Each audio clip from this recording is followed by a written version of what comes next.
Hey everyone, this is Keith Giles, making my first ever bike racing video. I'm racing with 11 Productions Racing, and we went out February 4th, 2023 to race the Cat 4-5 race at Sumatanga. This was put on by Alexander Montoya, and it's a great race. He gets a lot of people from Memphis and from Nashville and from the Atlanta area and other places in Georgia. The 4-5 is always a huge field. Last year there was 50 starters, and this year I don't know exactly how many, but it was close. It was at least 45, maybe more. And it's a flat race, which means that it's really hard to get away and get a break to stick. That does happen in some of the other fields, and usually that's just because there's so fewer people and some stronger riders. You can maybe pull it off, but in the 4-5, it can be challenging with 45 some people, and the field is usually very motivated to not let anybody get away. So it turns out to be 4 laps, and you can see in the upper left of your screen there's the blue outline of the Sumatanga course.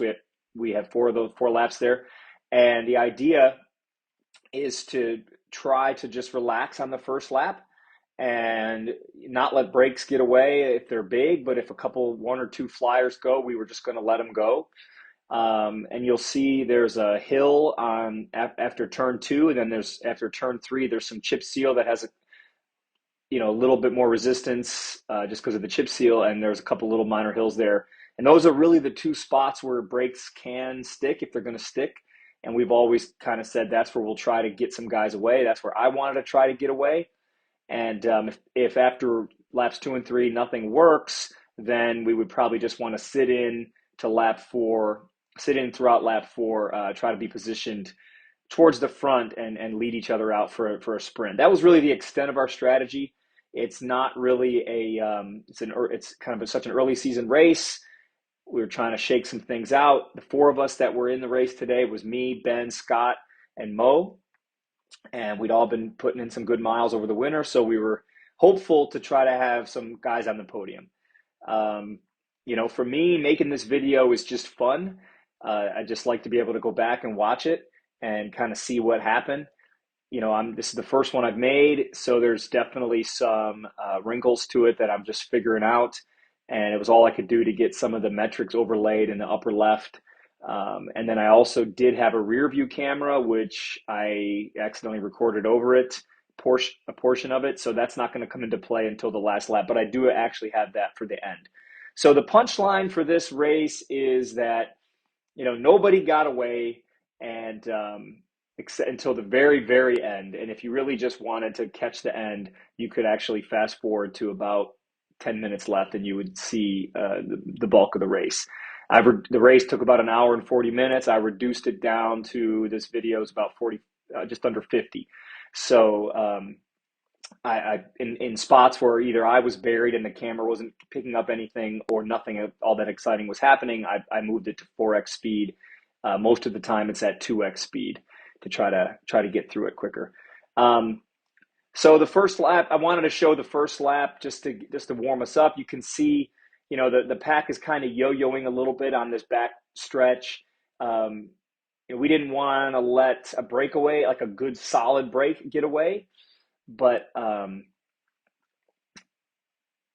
we would have been okay with 1 or 2 kind of getting away, and that was at least the plan. But I want to, if there's a solid break, I want to be in it. So I'm very torn when I see these 2 guys up the road right here. I kind of want to bridge up. None of my guys are up there, so it's a perfect chance to do that. And you can see I was up there, not working too hard because there were guys with me, and that's the thing I'm trying to get to work out the details of is like. How much effort do you put yourself to try to make something happen? And of course, if you do that, you're burning matches and you run a very strong risk of blowing yourself up. But conversely, if you don't lay it all out there, you're probably not going to get away on a course like this. So that's the sort of general balance I was trying to weigh throughout this entire race and through most races that aren't ridiculously fast crits, kind of like Sunny King, where I'm just kind of hanging on the whole time. This is a race where, it was fast, but it was a big enough field and it was flat that there was an element of strategy, and I was able to position myself and think a little, put myself where I wanted to in the pack most of the time, and kind of think about what I wanted to do. So, again, right here, this is the first lap, and people were kind of getting the jitters out. We're going fast right here, and this is fairly flat. It's not downhill, so we're up around 27 miles an hour, and there's guys up the road. So we don't really want them to get away, but there's only two of them, so everyone's trying to kind of play this little cat and mouse game. Another little wrinkle to keep in mind, at least for my sake, in this race, one of my main goals for this year is to try to go race the USA Cycling Masters Nationals. It's in Augusta this year, and so I needed, in order to do that, you need upgrade points to get to I need to get to a Cat 3. So I'm currently a Cat 4, and I have about 18 upgrade points. You need 20 to get to 3. So I needed 2 points. And so that was something for me. If I could have gotten to a breakaway and made it stick, then, you're kind of guaranteed not to win, but whatever the break size is, 3 or 4 guys, you're guaranteed at least top 4. So that's always kind of that's generally my goal in a race like this, because I don't consider myself a great sprinter.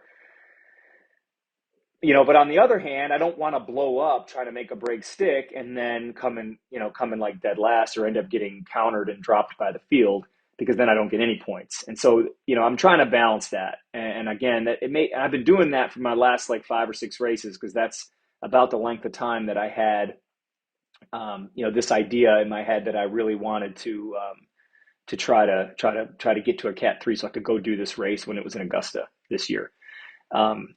So,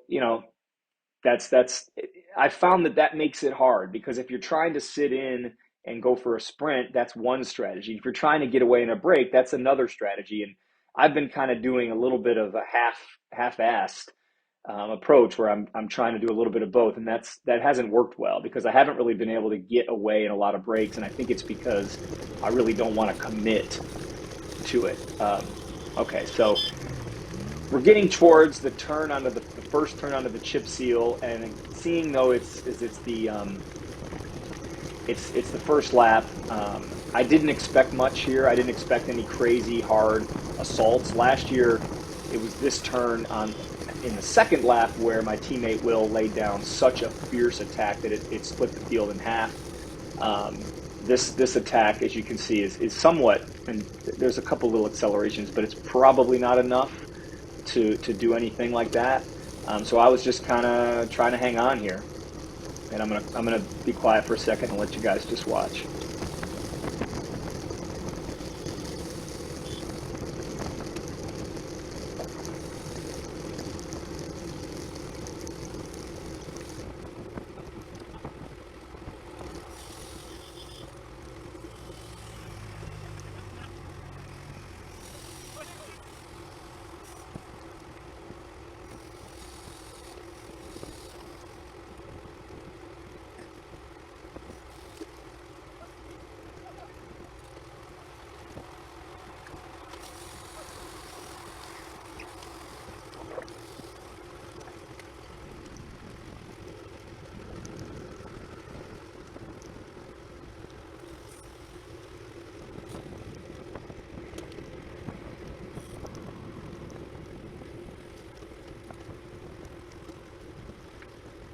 One little clue for the course is that when you're on the chip seal first, there's no double yellow line, and guys will often use that as an excuse to go a little wider.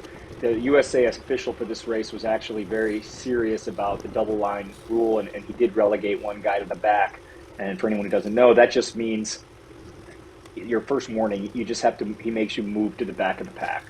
In certain races, and if that happened at a certain time, it could cause you to get dropped. But in a race like this, it really wasn't that much of a punishment. You could go from the back to the front, pretty easily. Anyone who was moving to the front and kind of moving around, going across the double yellow, and guys are normally doing that to look up the road and try to see what's going on. Usually, if you're doing that, that means that you're somebody who is, not red lined and fit enough to kind of think about strategy. So moving from the back to the front isn't that much of a punishment, but it is kind of just the point. It's a little embarrassing. So here we are coming into the first turn, and this was a hard first lap. My normalized power at this point was 301 for that first lap. So that's pretty hard for, you know, about 20-30 minutes. Considering, especially since, you know, a lot of the time was spent low, just kind of resting, and so there were a lot of, it was relatively aggressive, even though there was no one attack that was so overwhelming. I felt like the overall pace was fairly high, and so what I wanted to do right here is I wanted to know how many people were left in the field, and so what I wanted, here I am behind Mo, my teammate, and there's my other teammate Scott to his left. I wanted to be the first guy into this turn. I just wanted to string the pack out a little bit and then have a chance to look and see how many people were left. So I took this turn first, and here I am out in front, trying to do kind of two things at once. Kind of see a little. This was my first little attempt at a break. It wasn't a super hard effort. There you can see I'm kind of just sub-threshold. I'm slowing down there because that's probably where I looked back to see how many people were there. And there was my teammate Will getting a picture. And you know, one of the things that I noticed was that the pack was pretty much together. So this, you could hear me talking right there. This video sped up, so the voice sounds funny. But there's it was pretty clear that everybody was still there. So we didn't really drop many people. Certainly didn't split the field in half. So this was good. I mean, I came out, I put a solid effort, and I don't want to do this alone. So I want some guys to counter, and they did. And so the first mistake that I think I made is right here. I should have counter. You know, that's exactly what I wanted to happen. I came around that first turn, I strung the field out, and I was waiting for somebody else to counter my attack, and then once that break started, I should have kept hitting it. But, you know, you can see, you know, when I first said that a few seconds ago, my heart rate was at 161. My max is 170, so that's pretty close to my max heart rate. So I certainly was, I was starting to be tired, and here I've recovered. And of course, everybody else has recovered, and now there's a bunch of attacks. So I kind of thought this little attack here would do it, and doesn't seem to have. So it was a little disheartening once I realized after this little push here that people were still there. It's just such a flat and, of course, a big field, and it is really, really hard to get away. Like, all these efforts did was tire people out. You know, nobody could get any real lasting separation.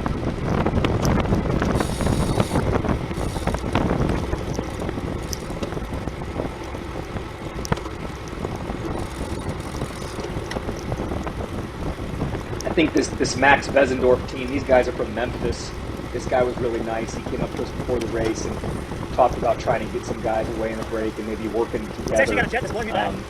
You know, it just didn't work. And one of the main reasons why we couldn't really get coordinated with them is up in front of him to the left is a team, and there's two teams, and one is from Nashville and one is NCGA from Georgia. But I think it's a Nashville team that's to his left. You can see it's confusing because both of them have kind of similar looking red kits. These guys were just deep. And there was a lot of them. There was probably over 10 guys in the field. You might be able to count as they kind of slide by. But there's two right there. Those kits are a little different, but they're the same team.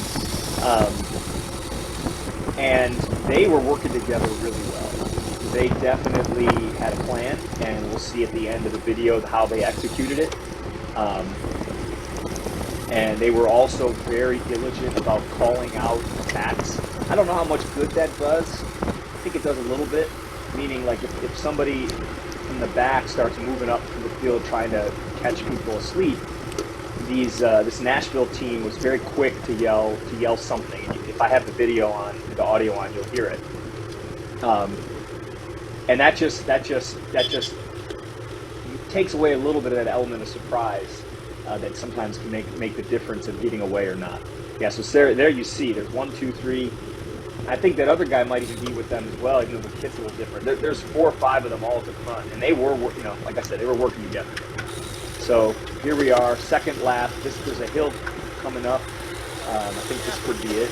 Actually, yeah, this is the hill. I don't have the elevation on here, the grade, but you can see that the speed is slowed way down, and we're going pretty hard. This is the other spot where you can attack.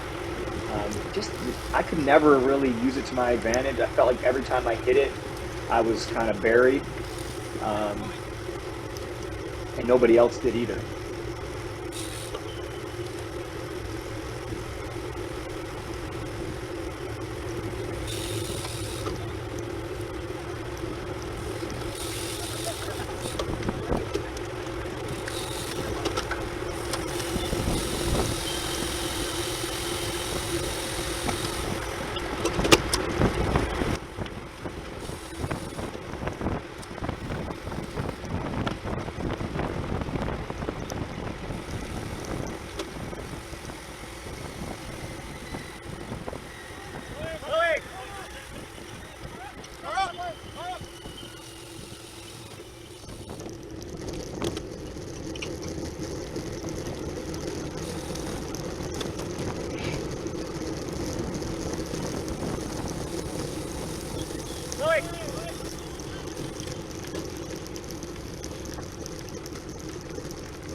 This was kind of an example of another trend that just seemed to just be repeated over and over again throughout this whole race. Is that there were attacks, and so again, I always kind of want to get away.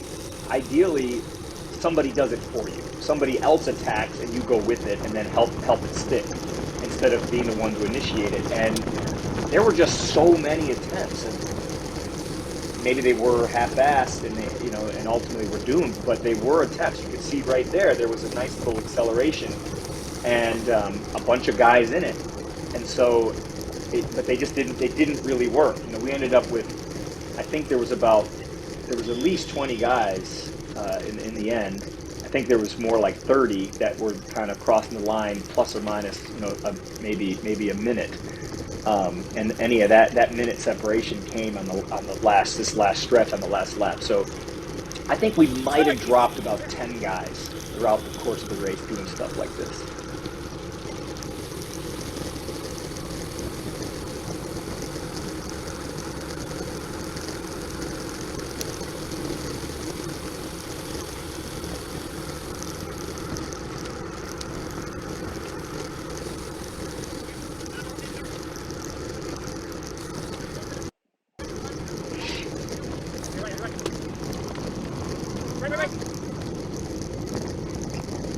Coming up here is my last little effort to get away.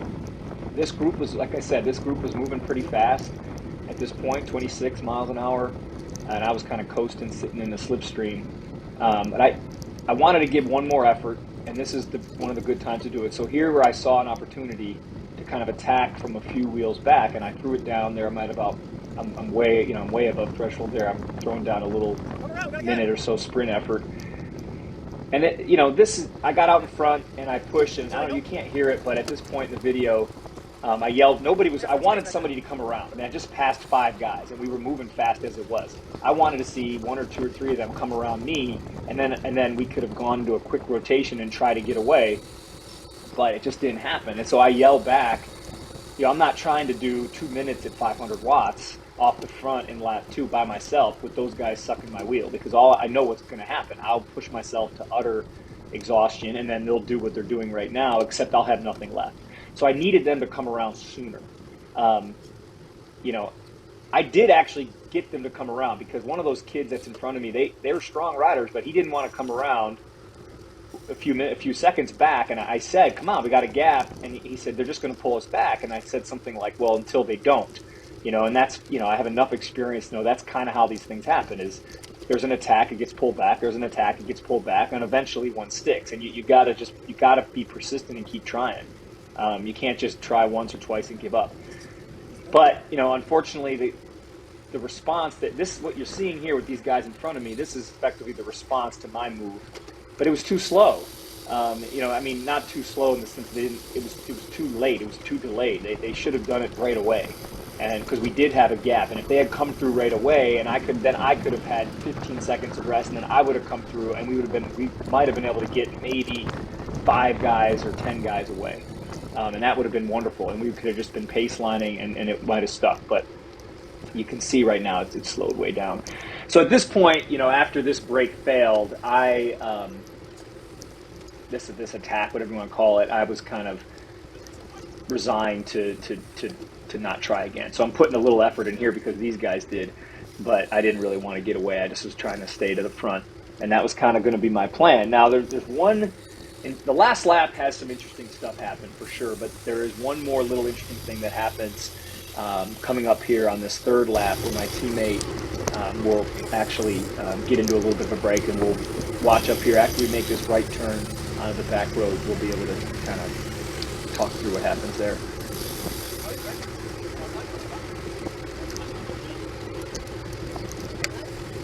How you feeling, Scott? I'm good. I'm not sure anyone's getting away. Yeah, it really is.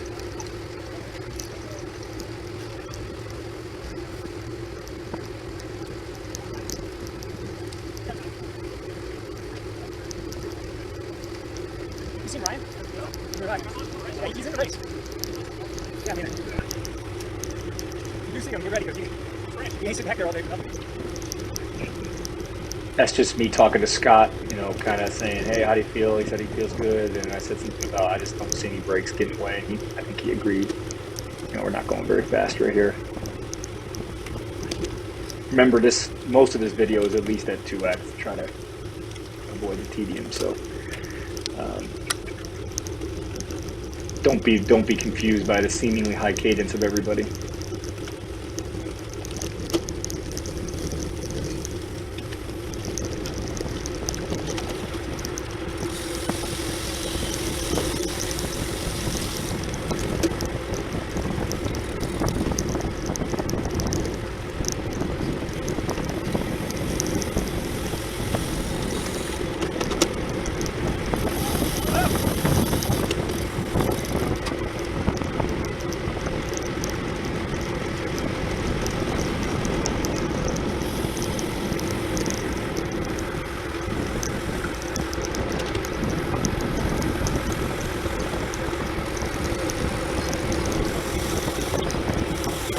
Guy in the black here, I don't know who he is.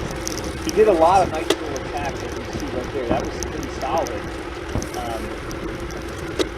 But you can see the pack was just not going to let anyone get away. I mean, I was seeing that, trying to kind of learn from it.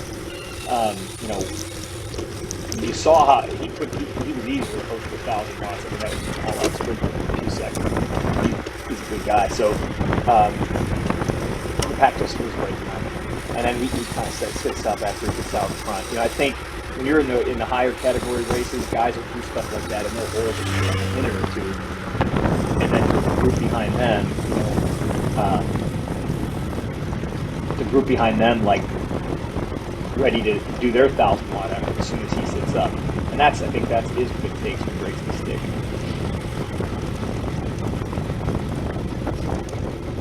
Okay, so here we are. We're on the back stretch of lap 3, and at this point, like I said, I'm not really interested in getting away myself. I've tried twice, failed, but if somebody else wants to start one, I want to be in it. So I'm trying to stay to the front. These are some decently hard little attacks here, but they're always short-lived. I probably could have hit it right there. Kind of looking at these videos as a chance to make myself better. And I think right here, I don't know. I guess I was kind of like not really wanting to get away, but I should have just hit it. I should have hit it right there, and I probably could have created a little gap. And that's kind of going back to what I said before. That in order to really get away, and that's the kind of racer I want to be. Is I need to be committed to moves. I need to be ready to come in last in order to come in first. You heard the national team yell, up. Somebody pulled through and somebody else in that team was yelling. They didn't want anyone to get away. And like I said, they had a plan. I don't want to give it away. Just see it at the end. We're coming up on a point here where my teammate Mo ends up in a break. and we do our best to kind of sit up and let the brake stick, but the group is very motivated to pull back.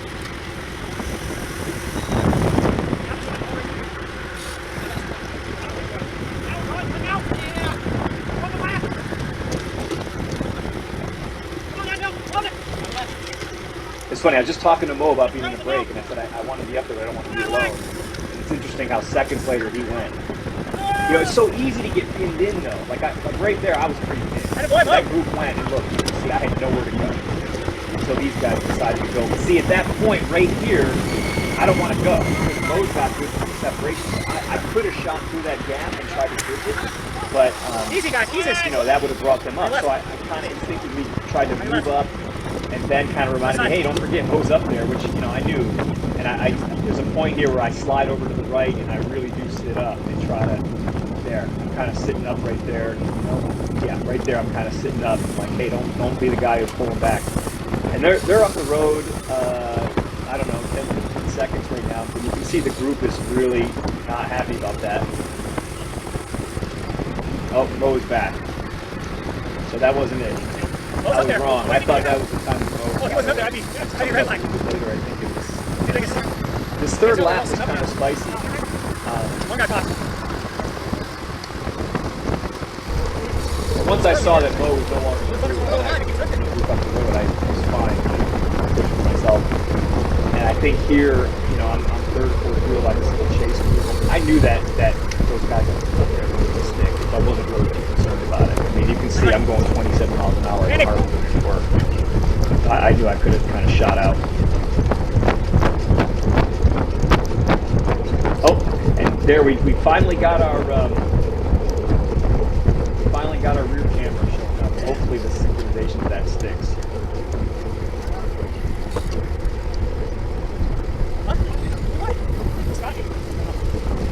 Looked like everybody else was going in first. Then they sat up.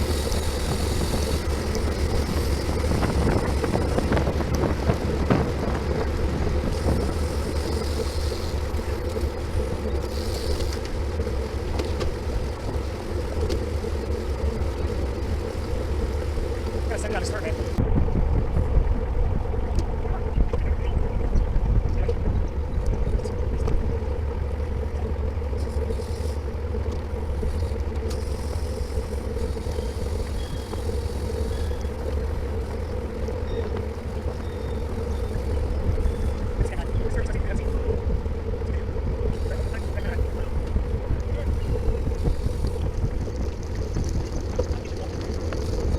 There's definitely a point where I messed up the synchronization, at least right for a few seconds. I could see Ben in both my front and my rear.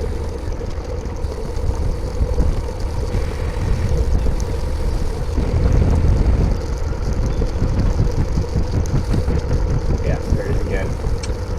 I think I get it. I definitely got it right towards the end, but it was hard because I kept trying to split the video to try to make it, you know, a little faster. But yeah, it's kind of way off right now. So don't pay too much attention to that rear.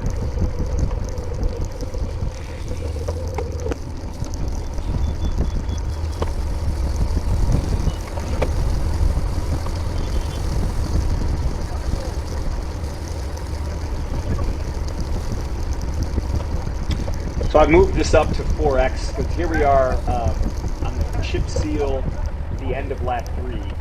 So nothing really happens in this section here. It's not. There's no real attacks. You know, I'm not trying to do anything. I can't see much.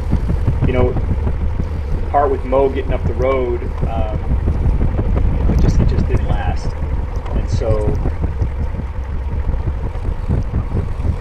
we were all kind of trying to sit in. But it's kind of fun because in the last lap he ends up getting clear again. Just by putting himself in the right spot. So we'll see that in a little bit here.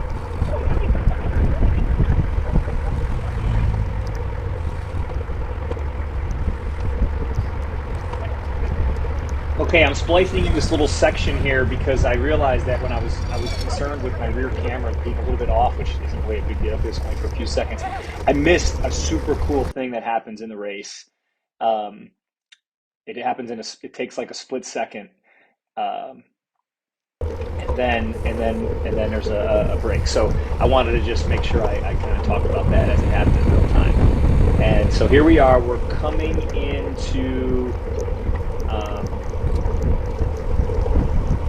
into the final turn onto the back road, and I'm in the front. I got this at way sped up because this car in this particular stretch it's really not that big of a deal. The event that's going to happen is going to happen immediately after the turn. So you can see Mo is in a great spot right there. He's right at the front, and I don't know what he was thinking. We really weren't planning on being in a break on the last lap, but I think he reacted, just naturally to an attack that could have stuck. It turned out it didn't. But I just want to point out his reaction time was really great, and he nailed it. I also want to point out the fact that I thought I did a good job too because I didn't go with it.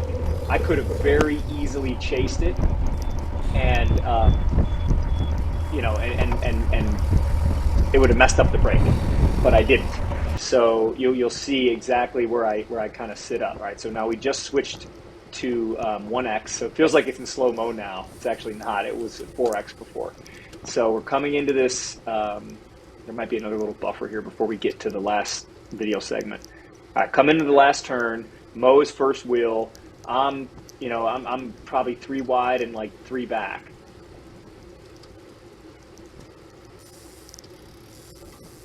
We're really hitting it. Bike races tend to hit it pretty hard into the turn, into every turn.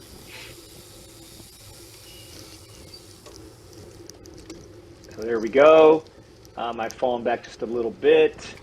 I tried to respect that double yellow on the turns, even though the guy will give some grace. All right, so there's about to be a move. There it goes. 1, 2. Those might be the guys that eventually stayed away. There goes one guy. This kid follows him, and Mo follows him. So right there, I sit up. So right there, I could have gone with that, and I just chose not to, and they're away. And guys are back behind me hollering like crazy. I don't know if you can hear it, but they're back there yelling things like "Go, go, go! Up, up, up, up, up!" And it's part of it is they don't know who I am, and they don't, or maybe they do, but they might not realize that I'm a teammate of a guy that's up the road, and they would like for me to go chase that down. So because they probably want to be up there. Sometimes they think they can manipulate people, and certainly when when you're riding with some younger riders or some inexperienced riders, and you yell things like that, they will respond because they kind of want to, be a part of the pack, and there are certain unwritten rules of cycling. So if you yell "go, go, go, go, go," somebody might actually do it. But I've been doing this a little bit too long to fall for that. So they're back there yelling their heads off, and I'm just laughing because Mo is way up the road at this point, and I'm kind of like, well, good for Mo. I think he can make this stick, and I'm not going to be the guy to chase him down. But I am aware that this is an area where I definitely made a mistake, and I definitely need to work on trying to figure out how to do this just right. And what I mean is, Mo's up the road. He's way up there. You can't even see him. I'm sitting way in, and I know that what just happened is going to happen. Guys are not going to just let them get away. So I don't want to get buried. I don't want to pull guys in up to Mo, but I don't want to get buried either. So I want to stay at the front, but I don't want to bridge anybody unnecessarily. It's a delicate balance, especially with a field this big, because one little split second, and you could go from third wheel to 20th wheel. And that's pretty much what happened. I should have been pushing a little harder at this point. So I wouldn't have been doing any bridging if I had kind of gone with that first little group there. There was enough people that were moving up, and that would have put me a little closer to the front. But I just wanted to err on the side of caution, and I didn't want to bring anybody up unnecessarily. So I'm sitting back. I know that the brake's still up there, and as far as I know, Mo's still in it. So this is interesting. Like, I would have loved to have been up there for that. And I don't know how that exactly played out. I have to go back, and I've watched this tape a million times, and it's easy to kind of forget. It happens in like 2 seconds. But he's up there nonetheless.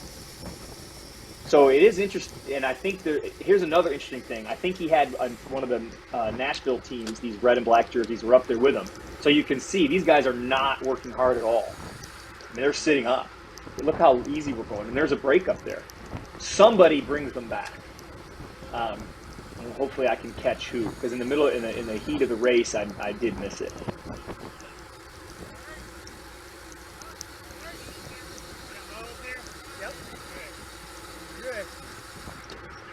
It's gonna stick though. There, I just was talking to Scott. I think either I said to him or he said to me, "Is that Mo up there?" And I said, "I don't think it's gonna stick."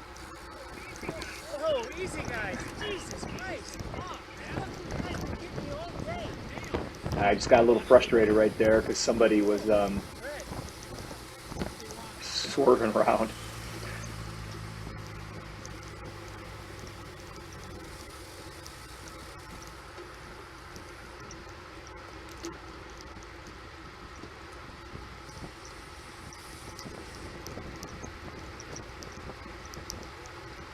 So I'm at like I'm like zone 1 right now, and I can't see a thing. So I'm pretty sure Mo's still up the road.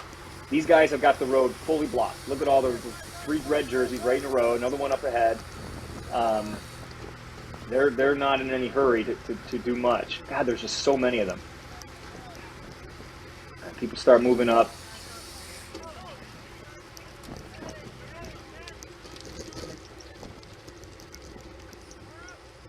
You can see Scott's behind me right now.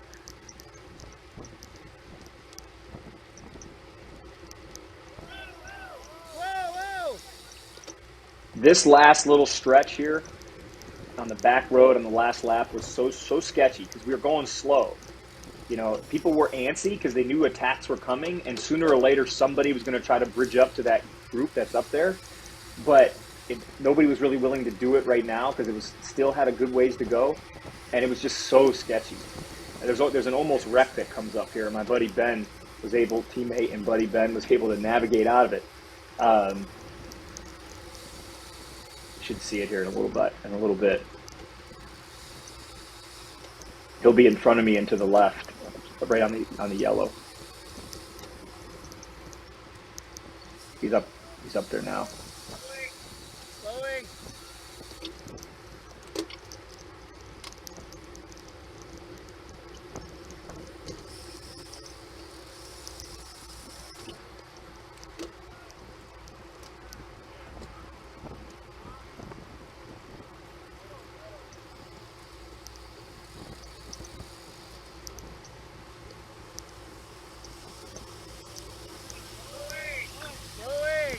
This is the hard part of a big field. Like I have no idea what's going on up there right now, and I can't really move up. I'm kind of hoping that Mo is still in the break, but I really don't know. I think I just saw him right now in the video. At the time of the race, I had no idea. All I was just thinking, you know, I can't get up there right now, and I'm hoping. I just need to wait for my opportunity to keep moving up. Dude, this is fucking crazy. You need to put a hill in this truck.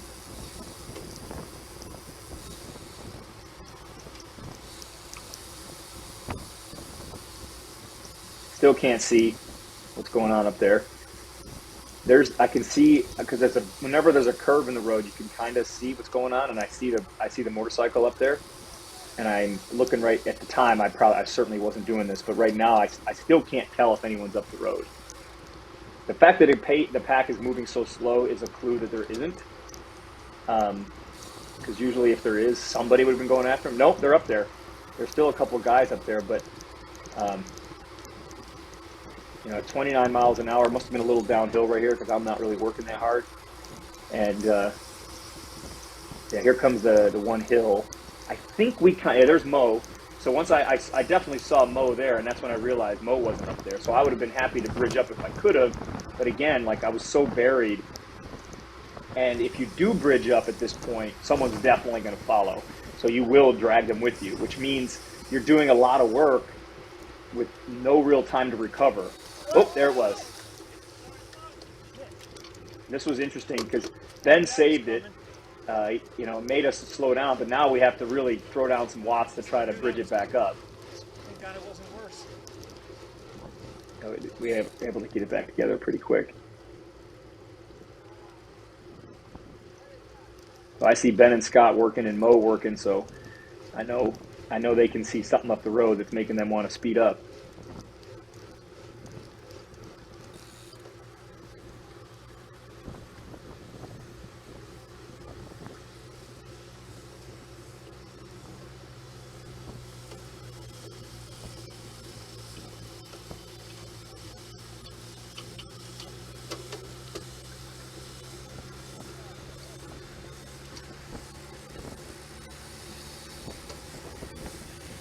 Left side.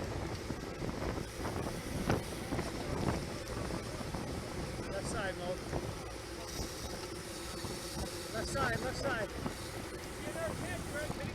I think the guys who are up the road at this point, stay away.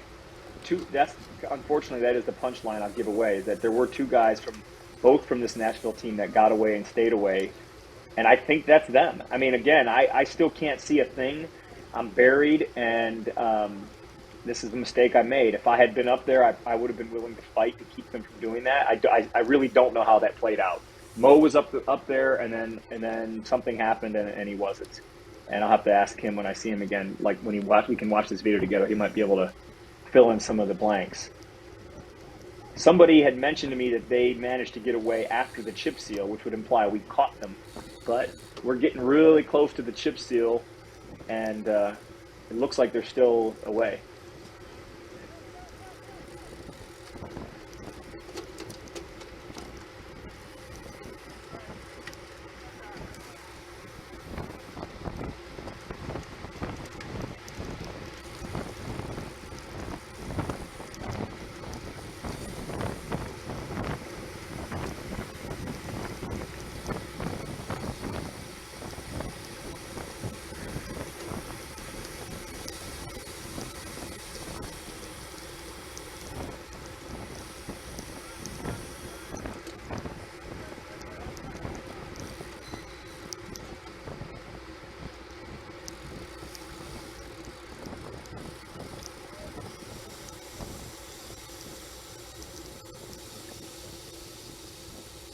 Maybe we brought them back at this point. There's still some guys up there, but maybe, I don't know.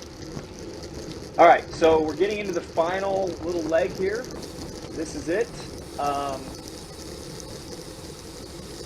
At this point, I still have no idea what's going on up front. I assumed we caught them, and I later found out after the race that we didn't, and I was a little upset about that they managed to get away and stay away.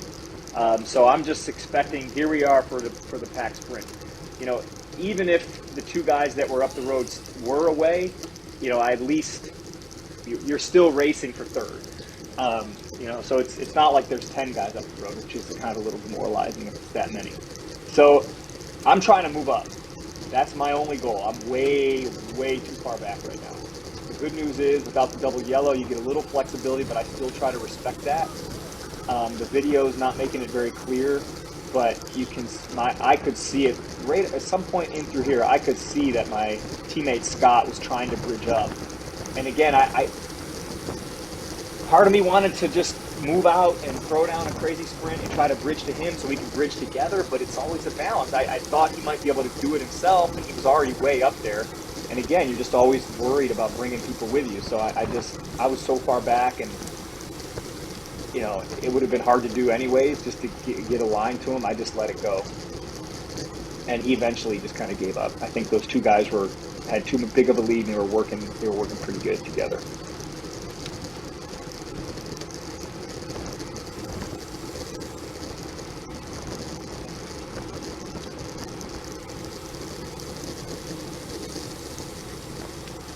Yeah, I mean, I can see, a helmet cam works a little bit better in some respects, because it would be a little more accurate view of kind of what I'm seeing. It's something I may consider in the future, especially being tall. This hill helped me a little bit. I was able to move up.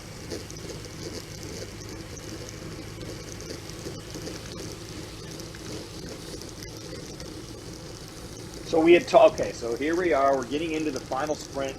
it's pretty clear at this point that that's what's going to happen. Um, there's no getting away anymore, and there's no catching those two that are way up there. So I'm trying to.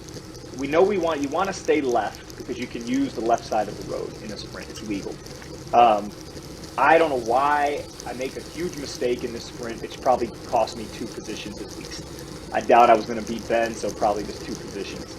And I just split-second decision. I felt like something was on my left, so I went right, and I broke. And I thought I had a line through these 2 guys that were in front of me, and they moved, and I had to slow up a little bit, and then I couldn't really get back to my top speed. But we also talked a lot about not trying to brake until at least 200 meters. People tend to brake. I don't know why the video quality is so poor. I mean, it seems to go in and out of being good. It's just horrendous right now, and so I apologize. Something I'll have to work on. As you're coming up to the final sprint, there's a hill, and people tend to sprint when they can see that hill. And that's a mistake. It's way too soon. So what you want to do is make sure you're not in front until after that. So I'm trying to make sure that I actually get in front right here, and I don't want to be.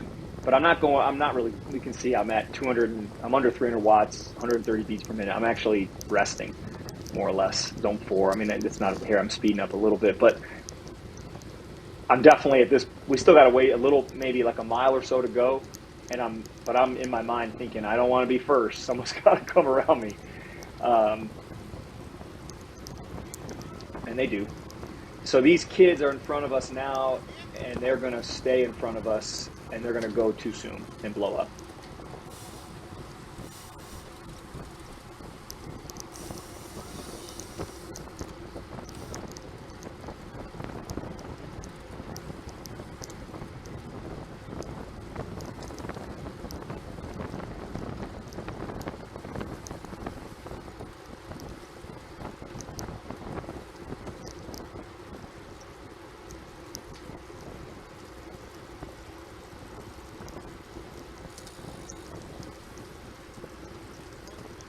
Here they go.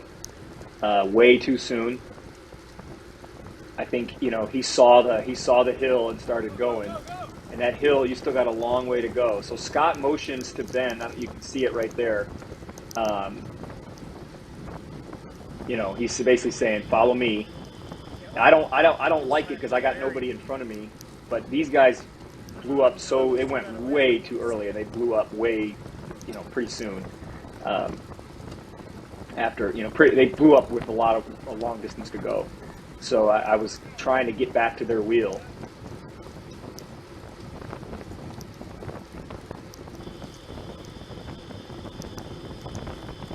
And they go again.